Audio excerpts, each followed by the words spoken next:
우리는 힘을 갖고 싶어 하는 걸까요? 아니면 이미 힘이라는 것에 붙잡혀 움직이고 있는 걸까요? 회사 안에서 힘은 직함처럼 보입니다. 회의실에서는 발언권처럼 보입니다. 가정에서는 결정권처럼 보입니다. 관계에서는 상대를 움직이는 능력처럼 보입니다. 하지만 힘은 언제나 그렇게 노골적으로 나타나지 않습니다. 때로는 인정받고 싶은 마음으로 옵니다. 때로는 지지 않으려는 긴장으로 옵니다. 때로는 불안을 숨기기 위한 통제 욕구로 옵니다. 우리는 힘을 원한다고 말합니다. 더 높은 자리, 더 큰 영향력, 더 많은 선택권, 내 뜻대로 움직이는 현실. 그러나 어느 순간 깨닫습니다. 내가 힘을 쓰는 것이 아니라 힘을 잃지 않기 위해 내가 계속 움직이고 있다는 것을요. 오늘의 두 사람은 같은 단어 앞에 섰습니다. 힘. 한 사람은 힘을 밖으로 향하게 했습니다. 마키아벨리입니다. 그에게 힘은 세상을 견디기 위한 도구였습니다. 인간을 있는 그대로 보려는 차가운 렌즈였습니다.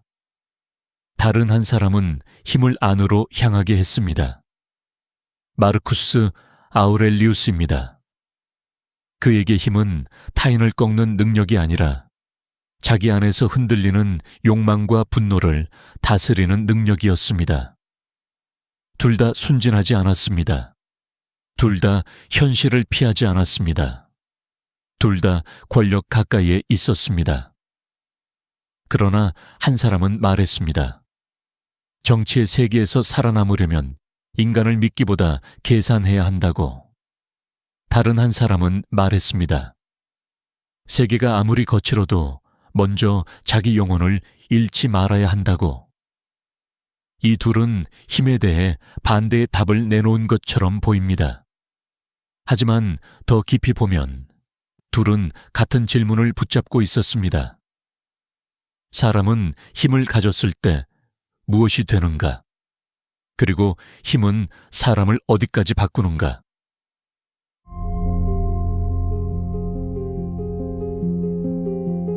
마키아벨리는 르네상스 피렌체의 한복판에서 살았습니다. 그 도시는 아름다웠지만 평화롭지 않았습니다.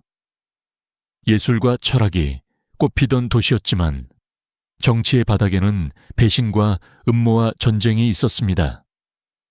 권력은 안정된 건물이 아니었습니다.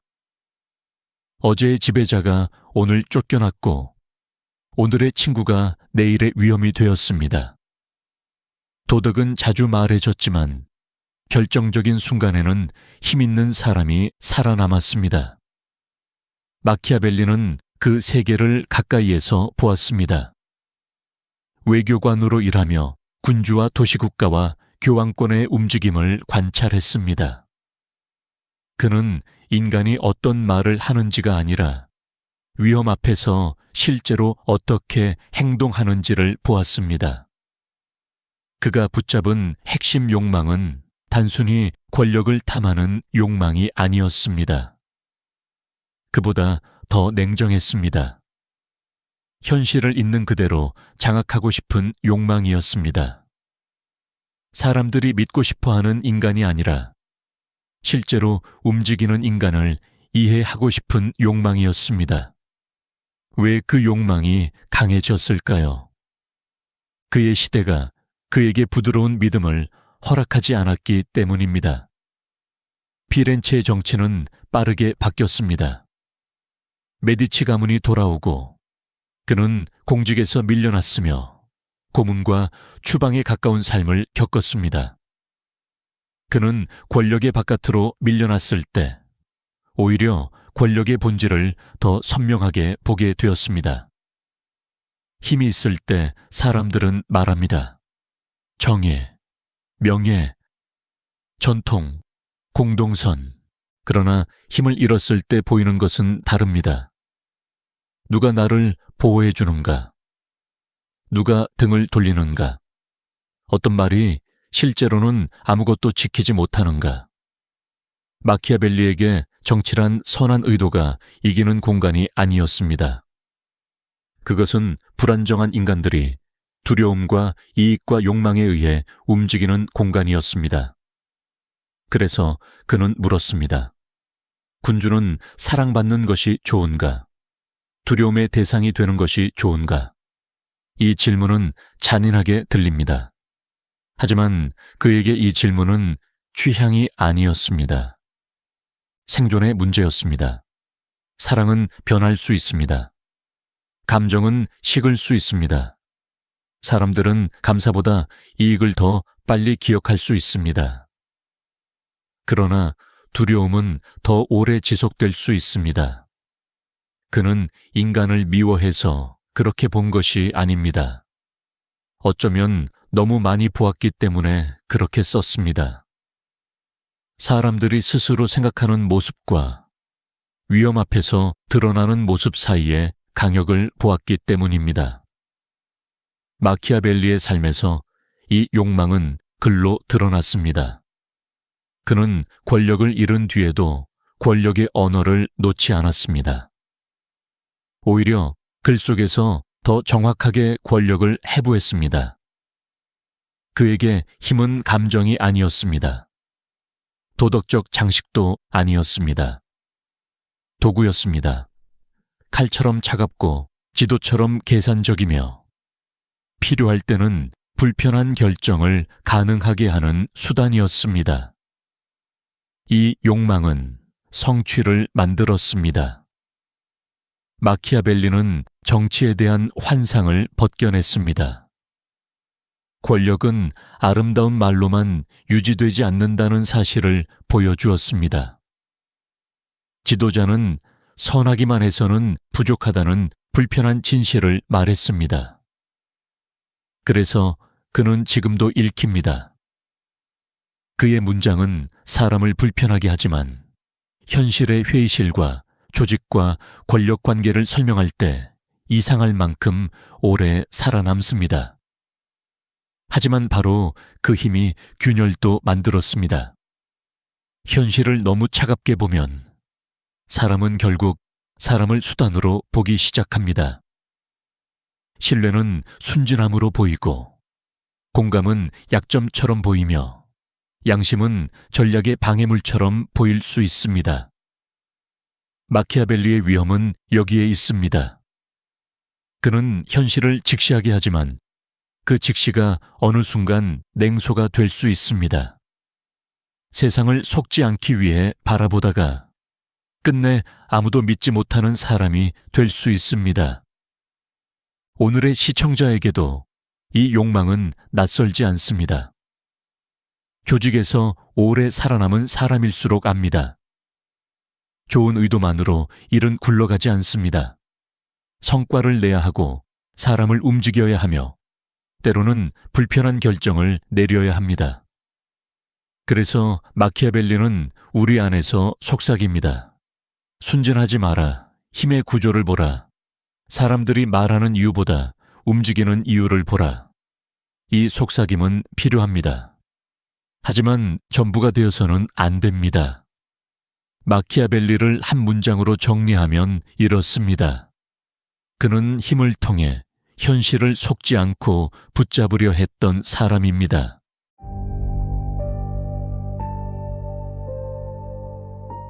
아우렐리우스는 전혀 다른 자리에서 힘을 만났습니다. 그는 힘을 바라본 사람이 아니라 실제로 제국의 정점에 앉았던 사람이었습니다. 로마 황제. 그 말은 당대 세계에서 거의 가장 큰 외부 권력을 뜻했습니다. 명령은 군대를 움직였고 결정은 지방의 삶을 바꾸었고 그의 이름은 법과 전쟁과 질서의 중심에 놓였습니다. 그러나 우리가 그를 기억하는 이유는 제국의 크기 때문만은 아닙니다. 그가 가장 큰 권력의 자리에서 가장 자주 자기 자신을 의심했기 때문입니다. 국경은 흔들렸고 황제의 삶은 평온한 철학자의 방이 아니었습니다. 그의 사유는 조용한 서재가 아니라 군영의 밤과 병든 세계와 계속되는 책임 속에서 이루어졌습니다. 아우렐리우스가 붙잡은 핵심 욕망은 타인을 지배하려는 욕망이 아니었습니다. 자기 자신을 지배하려는 욕망이었습니다.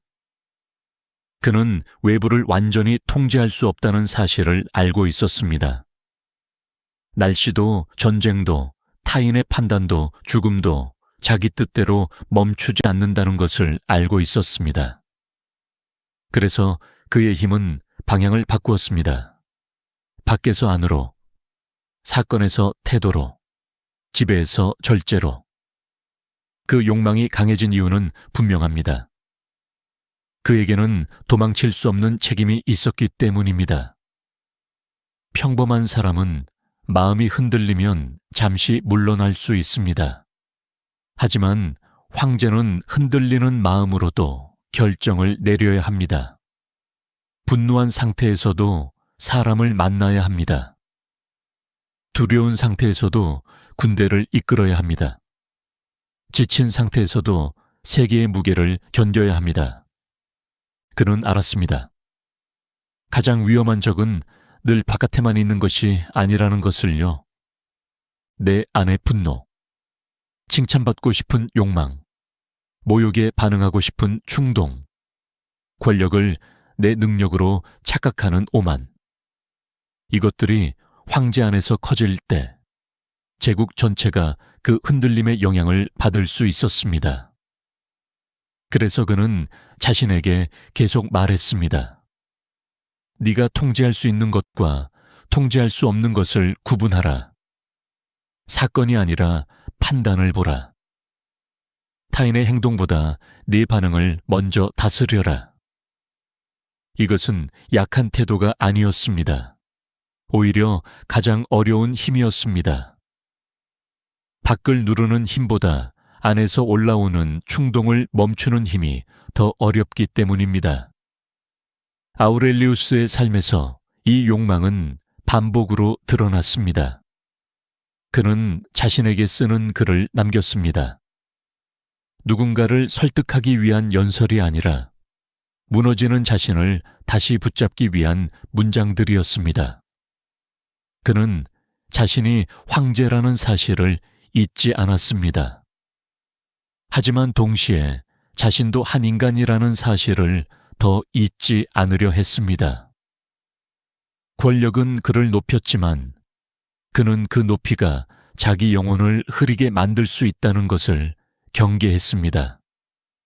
그에게 힘은 과시가 아니었습니다. 절제였습니다. 분노하지 않을 수 있는 힘, 칭찬에 취하지 않을 수 있는 힘, 모욕을 곧바로 되갚지 않을 수 있는 힘, 할 수 있는 일을 하고 할 수 없는 일 앞에서는 마음을 흐트리지 않는 힘. 이 욕망은 성취를 만들었습니다. 아우렐리우스는 권력과 철학이 반드시 분리될 필요는 없다는 가능성을 보여주었습니다. 그는 통치자의 자리에서도 내면의 훈련을 포기하지 않았습니다. 세계의 혼란 속에서도 인간이 자기 태도를 선택할 수 있다는 생각을 남겼습니다. 그래서 그의 글은 지금도 현대적입니다. 우리는 황제가 아니지만 모두 자기만의 작은 제국을 가지고 있습니다. 업무, 가족, 팀, 평판, 성과. 그 안에서 우리는 매일 판단하고 참고 후회하고 다시 일어납니다. 하지만 아우렐리우스의 힘에도 균열은 있습니다. 자기 통제가 깊어질수록 사람은 감정을 너무 빨리 억누를 수 있습니다. 상처를 상처로 인정하기 전에 그것을 훈련의 대상으로만 볼 수 있습니다. 아픔을 느끼는 자신을 미숙하다고 판단할 수도 있습니다. 절제는 귀한 힘이지만 지나치면 고립이 됩니다. 내면을 다스린다는 말이 도움을 청하지 않는 습관이 될 수도 있습니다. 흔들리지 않으려는 마음이 누군가에게 기대지 못하는 삶이 될 수도 있습니다. 오늘의 전문직 시청자에게 아우렐리우스는 깊은 질문을 던집니다. 당신은 정말 자기 자신을 다스리고 있는가? 아니면 무너지지 않기 위해 감정을 봉인하고 있는가? 회의에서 화를 참는 것, 성과 압박 속에서 흔들리지 않는 것, 상대의 무례함에 즉각 반응하지 않는 것. 이 모든 것은 힘입니다. 하지만 동시에 우리는 물어야 합니다. 나는 나를 다스리는가? 아니면 나를 계속 억압하는가? 아우렐리우스를 한 문장으로 정리하면 이렇습니다. 그는 가장 큰 외부 권력 속에서 가장 어려운 내부 권력을 찾으려 했던 사람입니다. 이제 두 사람을 나란히 놓아봅니다. 마키아벨리는 물었습니다. 사람들은 실제로 어떻게 움직이는가? 아우렐리우스는 물었습니다. 나는 그 움직임 속에서 어떤 사람이 될 것인가? 마키아벨리에게 힘은 현실을 견디기 위한 기술이었습니다. 아우렐리우스에게 힘은 자신을 잃지 않기 위한 수련이었습니다. 한 사람은 권력의 구조를 읽었고 다른 한 사람은 권력의 유혹을 감시했습니다. 한 사람은 타인의 욕망을 계산했습니다. 다른 한 사람은 자기 욕망을 관찰했습니다. 한 사람은 세상을 바꾸려면 힘을 사용해야 한다고 보았습니다. 다른 한 사람은 힘을 사용하기 전에 자신을 먼저 보아야 한다고 여겼습니다. 둘 중 누가 더 옳을까요? 쉽게 답할 수 없습니다. 마키아벨리 없는 삶은 순진해질 수 있습니다. 사람과 조직과 권력이 실제로 움직이는 방식을 모르면 좋은 의도만으로 계속 상처받을 수 있습니다. 그러나 아우렐리우스 없는 삶은 위험해질 수 있습니다. 힘의 구조를 너무 잘 알게 되었지만 자기 안에 오만과 분노를 보지 못하면 현실적이라는 이름으로 잔인해질 수 있습니다. 힘은 밖을 향할 때 필요합니다. 하지만 안을 통과하지 않은 힘은 쉽게 폭력이 됩니다. 힘은 안을 향할 때 고귀합니다. 하지만 바깥의 현실을 모르는 내면성은 쉽게 무력해집니다. 그래서 두 사람의 대비는 단순한 선택지가 아닙니다. 이것은 균형의 문제입니다. 현실을 볼 것인가? 자신을 볼 것인가? 정답은 둘 중 하나가 아니라 힘이 움직이기 전에 먼저 그 방향을 묻는 데 있습니다.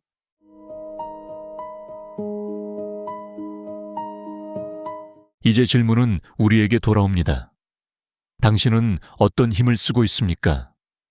밖을 향한 힘입니까? 안을 향한 힘입니까? 아니면 힘을 쓴다고 믿지만 사실은 힘에 끌려가고 있습니까? 우리는 종종 더 많은 힘을 원합니다. 더 높은 직급, 더 큰 결정권, 더 많은 돈, 더 강한 영향력, 내가 말하면 움직이는 사람들, 내가 선택하면 바뀌는 현실. 하지만 힘은 커질수록 사람을 드러냅니다. 없던 인격을 만들어주지 않습니다. 이미 있던 성향을 확대합니다. 불안한 사람에게 힘이 주어지면 그 힘은 통제가 됩니다. 분노가 많은 사람에게 힘이 주어지면 그 힘은 처벌이 됩니다. 인정에 굶주린 사람에게 힘이 주어지면 그 힘은 과시가 됩니다. 두려움이 큰 사람에게 힘이 주어지면 그 힘은 주변 사람을 숨 막히게 합니다. 반대로 자신을 볼 줄 아는 사람에게 힘이 주어지면 그 힘은 보호가 될 수 있습니다. 필요한 결정을 내리되 사람을 부수지 않는 힘, 원칙을 세우되 자기 오만을 감시하는 힘, 현실을 직시하되 냉소에 빠지지 않는 힘. 마키아벨리는 우리에게 말합니다. 세상을 너무 믿지 마라. 힘의 구조를 보라. 사람이 실제로 움직이는 방식을 보라. 좋은 마음만으로는 복잡한 현실을 견딜 수 없다. 아우렐리우스는 우리에게 말합니다. 그러나 너 자신도 너무 믿지 마라. 네 분노를 보라. 네 욕망을 보라. 네가 정의라고 부르는 것 안에 숨어있는 복수심을 보라.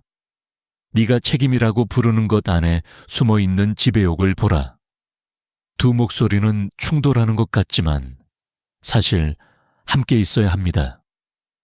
마키아벨리만 있으면 우리는 강해질 수 있습니다. 하지만 차가워질 수 있습니다. 아우렐리우스만 있으면 우리는 깊어질 수 있습니다. 하지만 현실 앞에서 늦을 수 있습니다. 우리에게 필요한 것은 차가운 눈과 따뜻한 중심입니다. 현실을 보는 눈, 자신을 다스리는 중심. 힘은 나쁜 것이 아닙니다. 힘이 없으면 지킬 수 없는 것도 많습니다. 가족을 지키는 힘, 팀을 이끄는 힘, 부당한 요구를 거절하는 힘, 해야 할 결정을 미루지 않는 힘, 나쁜 관계에서 빠져나오는 힘. 문제는 힘의 크기가 아닙니다. 방향입니다. 힘이 밖으로만 향하면 사람은 결국 모든 것을 통제하려 듭니다. 타인의 표정, 조직의 분위기, 결과의 모양, 자기에게 돌아올 평가까지 힘이 안으로만 갇히면 사람은 아무것도 바꾸지 못한 채 견디기만 할 수 있습니다. 필요한 말도 하지 않고 부당한 구조도 그냥 받아들이고 자기 평온을 지킨다는 이름으로 책임을 피할 수 있습니다. 그러므로 성숙한 힘은 두 방향을 모두 압니다. 밖으로 나아갈 때는 현실을 봅니다. 안으로 돌아올 때는 자신을 봅니다. 결정해야 할 때는 마키아벨리처럼 냉정해야 합니다.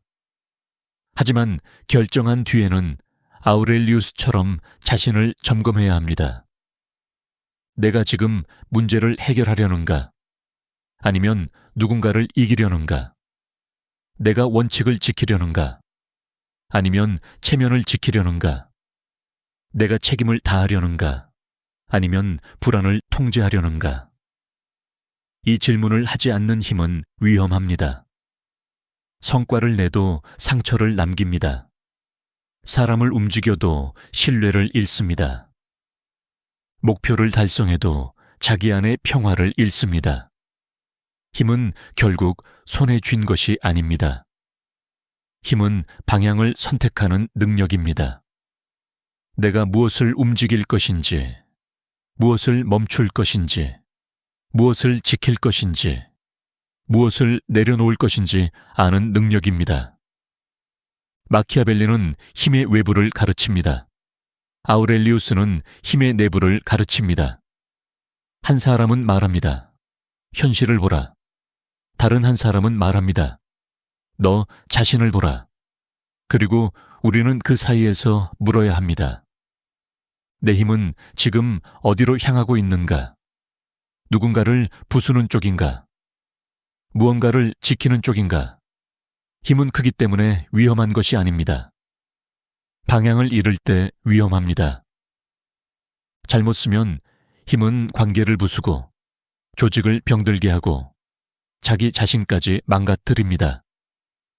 제대로 쓰면 힘은 약한 것을 지키고 혼란 속에 질서를 만들고 분노 대신 판단을 세우며 두려움 대신 책임을 선택하게 합니다. 결국 힘의 문제는 얼마나 많이 가지느냐가 아닙니다. 그 힘을 어떤 사람으로서 쓰느냐입니다. 우리가 정말 물어야 할 것은 이것입니다. 나는 힘을 갖고 싶은가? 아니면 힘을 감당할 수 있는 사람이 되고 싶은가?